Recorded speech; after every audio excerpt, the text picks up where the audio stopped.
دوستو channel subscribe, like اور share فرمائیں، شکریہ۔ بسم اللہ الرحمن الرحیم، الحمدللہ رب العالمین، والصلاة والسلام علی خاتم النبیین، اما بعد۔ پاک ویوس محمد منشا، السلام علیکم جی، کیسے ہیں جناب؟ آج ہم دیکھتے ہیں کہ یہ جو آل پارٹیز کانفرنس ہوئی ہے، جس میں ساری اپوزیشن پارٹیز تقریباً سوائے جماعت اسلامی کے فزیکلی موجود تھیں، ان کی لیڈرشپ، اور انہوں نے کچھ 26 نکات یا مطالبات جو ہیں یا تجاویز جو بھی آپ کہہ لیں، وہ بھی سارٹ آؤٹ کی اور ان کو بڑا ووکل انداز سے پیش کیا۔ اور نہ صرف یہ کہ ان کو پیش کیا، جس میں ظاہر ہے پاکستان میں جو پولیٹیکل ایلز ہیں اس کے منبع کو بھی آئیڈینٹیفائی کیا، ان بیماریوں کو گنوایا اور ان کو ٹھیک کرنے کا جو کریکٹیو ایکشن ہے وہ بھی سجیسٹ کیا۔ اس کی تفصیلات تو ذرا آپ جانتے ہیں، وہ 26 نکات کیا ہیں۔ مختصراً یہی ہے کہ پریزیڈنشل فارم آف گورنمنٹ کو ریجیکٹ کیا گیا، پارلیمانی نظام پر اصرار کیا گیا، پروونشل آٹونومی کی بات کی گئی، 18ویں ترمیم کو نہ چھیڑنے کا، یعنی اس کو رول بیک نہ کرنے کا عزم کیا گیا کہ کوئی بھی اگر کرے گا تو ہم مزاحمت کریں گے۔ اسی طرح NFC کو کہا کہ نہ چھیڑیں۔ فوجی جرنیل جو ہیں، یعنی باجوائی نظام اور اس کے فیسیلیٹیٹرز جو ہیں یا اس کے سہولت کار ہیں، ان کے خلاف کھل کے بات کی گئی۔ اسٹیبلشمنٹ کی مداخلت نہیں ہونی چاہیے، عدلیہ کا جو بازو مروڑا جاتا ہے، یا عدل والوں میں جو کوئی فیئر مائنڈڈ جج ہوتا ہے تو اس کو جو ٹیسٹ کیا جاتا ہے، اس کے خلاف بند باندھنے کی بات کی گئی۔ اور اسی طرح سب سے بڑھ کر یہ ہے کہ موجودہ جو ایک آرٹیفیشل نظام ہے اور ریگڈ الیکشن کے ذریعے ایک سلیکٹرز نے، پاکستان کے جرنیلوں نے پاکستان کے عوام کے حقوق کو غصب کر کے ایک نااہل اور نکما شخص جو ہے، جسے یونین کونسل کا چیئرمین بھی کوئی نہ بنائے، اس کو پاکستان کے عوام کے سروں پر جو ہے وہ مسلط کر دیا گیا، تو اس کو ہٹانے کا باقاعدہ لاہ عمل دیا گیا۔ وہ لاہ عمل کیا ہے؟ وہ لاہ عمل وہ بھی آپ سمجھتے ہیں کہ وہ پریکٹیکلی اب سے ہی شروع ہو گئے، کہ جو اکتوبر ہے اب سے سمجھ لیں کہ 8-10 دن بعد وہ شروع ہو جائے گا۔ اس میں یعنی مختلف جو اس کی ایکٹیویٹیز ہیں پلان آف ایکشن کی، وہ شروع ہوں گی، یعنی موبیلائز کیا جائے گا لوگوں کو، مختلف شعبہ زندگی کو، وکلاء کو، اسٹوڈنٹس کو، پولیٹیکل ورکرز کو، عوام تک بات پہنچائی جائے گی، اور بالآخر اس کو پھر جلوسوں کی صورت میں، جلسوں کی صورت میں کنورٹ کیا جائے گا، اور مشترکہ اپوزیشن جس کا انہوں نے نام رکھا ہے، یعنی اس مزاحمت کا، اس ریسٹوریشن آف آئینی نظام آپ کہہ لیں کہ پاکستان ڈیموکریٹک موومنٹ یا PDM، اس کے تحت پھر بالآخر اگر یہ 1 جنوری تک ٹارگٹس حاصل نہیں ہوتے، یعنی حکومت نہیں بدلتی، تو اس وقت ظاہر ہے پھر وہ مارچ کیا جائے گا، اور اس طرح دھرنے وغیرہ اور سو آن ٹل اچیومنٹ آف دیئر ٹارگٹ۔ اور ٹارگٹ یہی ہے کہ کھل کے بات کی گئی کہ جرنیل جو ہیں وہ بلیک میلر کا رول ختم کریں، جرنیل جو ہیں وہ جو ان کا آئینی کردار ہے وہی ہونا چاہیے، اس کے علاوہ ان کی قسم کی مداخلت جمہوری اور آئینی اور پولیٹیکل پروسیس میں ان ایکسیپٹیبل ہے۔ اور اس کا عملی مینیفیسٹیشن یہ ہے کہ موجودہ ان کی انسٹالڈ جو ایک نکمی حکومت ہے، سلیکٹڈ حکومت ہے، اس کو چلتا کیا جائے۔ لہذا یہ کوئی ہوائی باتیں نہیں ہیں جو اپوزیشن نے کی ہیں، ساری اپوزیشن پارٹیز، ظاہر ہے مسلم لیگ نون، پیپلز پارٹی، جناب مولانا فضل الرحمان جمعیت علماء اسلام، اور اسی طرح باقی بھی بہت ساری اہم پارٹیز، اگرچہ چلو الیکٹورل ویٹ اپنے اپنے علاقے میں یا کم زیادہ، لیکن وہ اب بھی اپنی جگہ بڑی عام ہیں، جیسے محمود خان اچکزئی ہیں، اسی طرح بلوچستان کی باقی چھوٹی پارٹیاں ہیں، جیسے مرحوم حاصل بزنجو کی پارٹی ہے، اس طرح باقی پختونخوا کے حوالے سے پارٹیاں، آفتاب شیرپاؤ اور باقی ANP اور سو آن۔ مطلب یہ ہے کہ کوئی جو حکومتی کرتا دھرتا بنے ہوئے ہیں کولیشن، اس سے ہٹ کر جو بھی پارٹیز ہیں سوائے جماعت اسلامی کے، انہوں نے ماہ بعد واقعہ سمجھ لیں کہ اعلان کیا کہ ہم بھی اس کے ساتھ ہیں. تو وہ نہ ہیوں میں ہے نہ شیعوں میں، یہ ان کا اپنا آپشن ہے کہ وہ ایک طرح سے کیونکہ ان کی جو اس وقت سینٹ کی یا قومی اسمبلی کی سیٹ ہے وہ بھی گویا پی ٹی آئی کے ساتھ راہ و رسم کے نتیجے میں تھی، تو اس لیے شاید وہ اپنا حق نمک ادا کر رہے ہیں، لیکن انہوں نے بھی بات کی ہے. تو بہرحال یہ ظاہر ہے ساری چیزیں عام ہیں. اب یہ دیکھتے ہیں کہ کیسے کامیاب ہوگی. یعنی ہمارا گمان یہ ہے کہ یہ پہلے اتحادوں کی نسبت پہلے مارچ جو مولانا نے کیا، اگرچہ وہ بڑا جاندار تھا، یہ نتیجہ خیز ہوگا. اس کے اسباب ہیں کہ مثلا پہلے جو مارچ ہوا جو مولانا نے کیا، اگرچہ مولانا کی آرگنائزیشنل سٹرکچر اور ان کا جو فائلڈ کارڈر ہے وہ بڑا عام ہے، لیکن یہ بھی بات ایک مسلمہ ہے کہ وہ بہرحال جو دو مین پولیٹیکل پارٹیز ہیں ان کے مقابلے میں الیکٹورل ویٹ ان کا کم ہے. ڈیموکریٹک پروسیس میں وہی طاقت جو الٹیمیٹلی نمبر آف سیٹس کی صورت میں مینیفیسٹ ہو سکے وہی ویٹ کا تعین کرتی ہے. اگرچہ اس کی میکینکس میں جو فائلڈ کارڈر ہے اور آرگنائزیشنل سٹرکچر ہے اور موٹیویٹ کرنے کی اور موو کرنے کی جو طاقت ہے، یہ اس کی بھی حیثیت مسلمہ ہے. یہی وجہ ہے کہ مولانا نسبتاً ان سے کم نشستیں لینے کے حوالے سے اس کے باوجود وہ بڑے ریلیونٹ ہیں، یعنی وہ بھی سینٹرل پولیٹیکل فگر ہیں، کیونکہ ان کی جو لیسر الیکٹورل ویٹ ہے وہ کمپنسیٹ ہو جاتا ہے ان کے آرگنائزیشنل سٹرکچر سے، اور ان کے جو کارکن ہیں وہ پرجوش ہیں اور وہ مولانا جب چاہیں ان کو موبیلائز کر سکتے ہیں. اب پہلے جو ان کا مارچ تھا اس میں قیادت ان کے پاس تھی، اس پر ٹھپا مولانا کا تھا، GUI کا تھا. تو فطرتاً جو مین پولیٹیکل پارٹیز تھیں یعنی پیپلز پارٹی اور نون لیگ، نہ انہوں نے کوئی اوپنلی کمٹمنٹ یہ کی تھی کہ ہم ہر صورت میں آپ کے ساتھ اسی لیول پر ہوں گے جس لیول پر آپ کے کارکن ہیں، اور نہ ہی یہ ان سے ایکسپیکٹ کیا جا سکتا ہے کہ بہرحال سیاست ہے، اس میں لیسر پارٹی کی قیادت میں دوسرے ہول ہارٹیڈلی نہیں آتے. یہی وجہ تھی کہ اس میں کیونکہ مولانا کا ٹھپا بہت بڑا تھا تو اس کی ایک انٹرنل پھر کمزوری تھی کہ باقی پولیٹیکل پارٹیز اسی فین فیئر کے ساتھ ان کے ساتھ نہیں ہو سکتی تھی. اب کی بات یہ ہے کہ مین پولیٹیکل پارٹیز نے یعنی جو مطلب پیپلز پارٹی ہے اور ان کنسلٹیشن ود یعنی نون لیگ بڑا ٹھیک ٹھاک،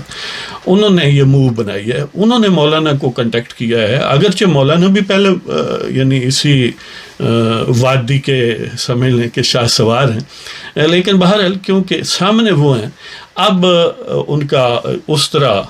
جو ریلیکٹنٹ ہے ہونا وہ ممکن نہیں ہے. کھل کھلا کے بات کی ہے. زرداری صاحب بھی موجود تھے، میاں صاحب جو ہے انہوں نے بھی تقریر، ظاہر ہے گویا انہوں نے شو جو ہے وہ اس کو زیادہ جاندار بھی بنا دیا اور زیادہ میننگ فل بنا دیا، اور وہ گویا ہیرو ٹھہرے اس ساری صورتحال میں. اور یہ پہلی بار ہے تاریخ میں کہ پاکستان کے پولیٹیکل رہنما جو ہیں انہوں نے کھل کھلا کے بات کی کہ جرنیلوں سے ہمیں نجات چاہیے، اور اس کے لیے نہ صرف یہ بات کی، یہ کوئی فینسی آئیڈیا نہیں ہے، انہوں نے کنکریٹ لائن آف ایکشن دی کہ اس طرح کر کے ہم ان سے نجات حاصل کریں گے. لہذا پہلے کیونکہ وہ ون پارٹی کا ٹھپا تھا اور لیسر پارٹی کا، اب مین پارٹیز جو ہیں وہ فرنٹ لائن پر ہیں، اور ظاہر ہے اس والے سے پھر ان کی اونرشپ زیادہ ہے. تو یہ پھر اس میں ایک یعنی سٹرکچرڈ لائن آف ایکشن دی گئی ہے کہ ہم پہلے یہ کریں گے، پھر یہ کریں گے، پھر یہ کریں گے، اور اس میں ظاہر ہے استعفوں کا آپشن بھی رکھا ہوا ہے، اس میں نو کانفیڈنس کا بھی ہے. یعنی ہر پولیٹیکل موو جو ہے اس کے آپشن، اور پھر ساری کنسلٹیشن کے ساتھ. اور اس میں ایک عام ترین بات، اس پر شاید علیحدہ بھی ویڈیو کر لیں، کہ اسٹیبلشمنٹ نے لاسٹ آورز میں سمجھ لیں کہ روکنے کی بھی کوشش کی ہے. یعنی یہ جو کہا جاتا ہے نا کہ ان کی ملاقات ہوئی ہے، اس میں اہم ترین جو ایجنڈا اسٹیبلشمنٹ کا تھا وہ یہی تھا کہ آل پارٹیز کانفرنس کو فرسٹریٹ کیا جائے، لیکن وہ ناکام رہے ہیں، فرسٹریٹ نہیں کر سکے.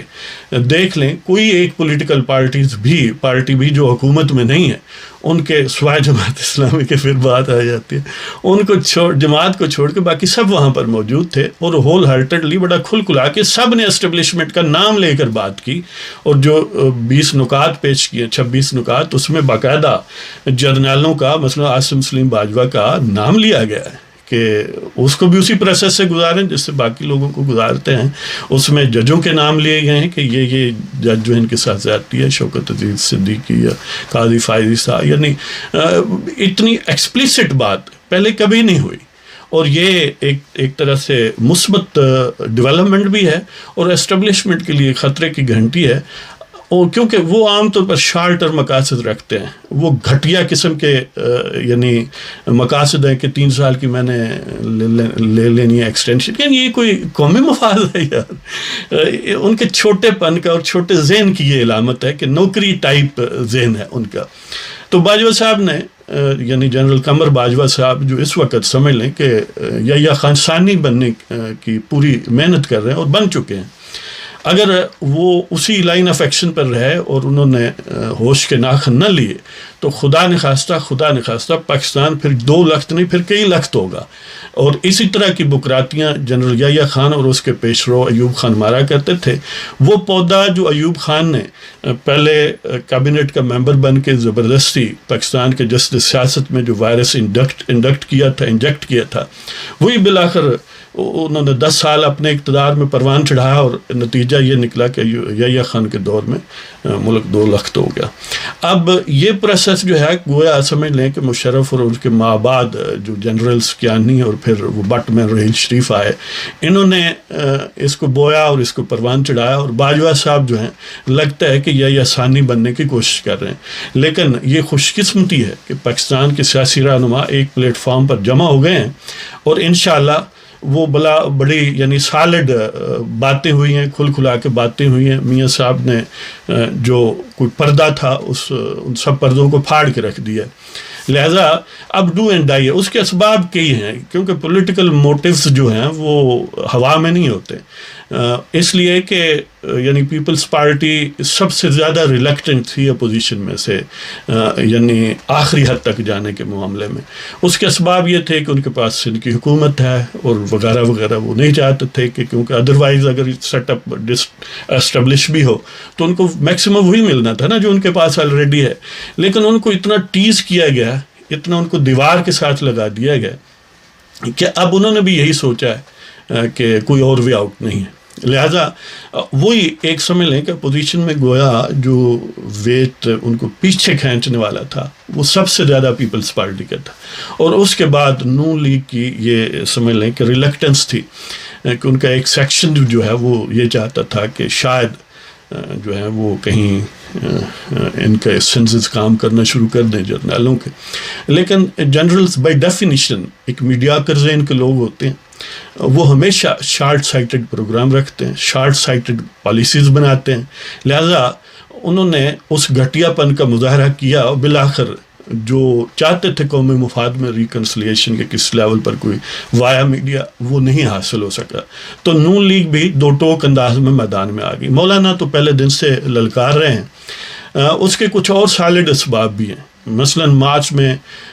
ظاہر ہے سینٹ کی صورتحال بدلنے کا امکان ہے. اگر یہ سیٹ اپ اسی طرح رہے تو اپوزیشن کے نومیریکل سٹرینتھ اگرچہ پہلے ٹیکنیکلی بڑی ڈیمیج کی، وہ جو عدالت میں ایک حوالدار نما چیز تھی ثاقب نثار، اور پھر اس کے حاشیہ بردار یا اس کے یعنی سکسیسر جو تھے کھوسا صاحب، اور اب کا جو شخص ہے وہ بھی کم و بیش اسی حوالدار مینٹلٹی کا. تو انہوں نے اگرچہ اس وقت نون لیگ کے 15 سینیٹرز پر کلاڑا چلایا، لیکن پھر بھی الائلٹیز موسٹلی ان کی نون لیگ کے ساتھ ہیں اور سینٹ میں عملی طور پر اپوزیشن کو اکثریت حاصل.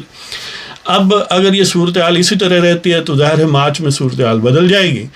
تو پھر جمہوری بھی حالات جو ہے وہ پہلے تو سمجھ لیں کہ توپ و تفنگ کا استعمال کرنا پڑتا ہے، تو پھر ان کا باقاعدہ وہاں پر سٹرینتھ ہو جائے گی اور ظاہر ہے پھر اکارڈنگلی وہ آئین کا حلیہ بدل سکتے ہیں وغیرہ وغیرہ. لیکن ایک اور اہم بات جو عام طور پر میں نے نہیں دیکھا کہ کسی مبصر نے اس پر اظہار کیا ہو، وہ یہ ہے اس سے بھی یعنی یہ زیادہ خطرناک ہے. اگر اپوزیشن ڈو اینڈ ڈائی والی پوزیشن میں نہ جائے مارچ تک، اور اس کا مطلب ہے پھر حکومت نہیں بدل سکتی، تو اس کا نتیجہ یہ ہوگا کہ 2021 کہ نومبر میں یہی جو غدار وطن ہے جنرل باجوہ، جو یا ثانی بننے کی یعنی تگ و دو میں ہے، اس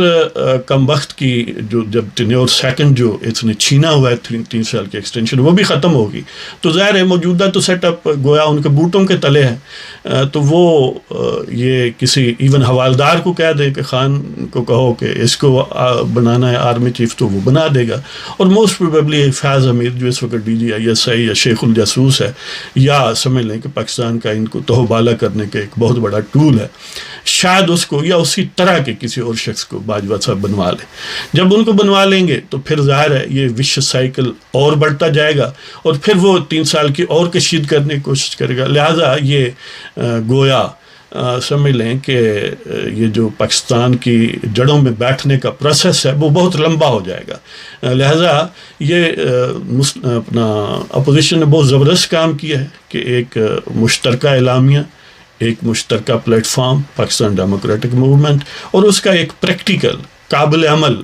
جو ہے وہ لائن آف ایکشن دیا ہے، پلان آف ایکشن دیا ہے۔ تو انشاءاللہ ہم سب دوستوں سے، عوام سے یہ اپیل کرتے ہیں کہ پاکستان کے مفاد کے لیے باہر نکلیں، اپوزیشن کا ساتھ دیں، اور ان غدار اور پاکستان کے عوام کے دشمن جرنیلوں سے نجات حاصل کریں، اور ہمیشہ کے لیے پاکستان میں آئینی اور قانونی نظام کو مضبوط کریں، تاکہ پاکستان بنانے کے جو ثمرات ہیں وہ نیچے تک عوام کے یعنی گراس روٹ لیول تک وہ پہنچے۔ تو اس کے ساتھ ہی آپ کی اجازت، تو خدا حافظ۔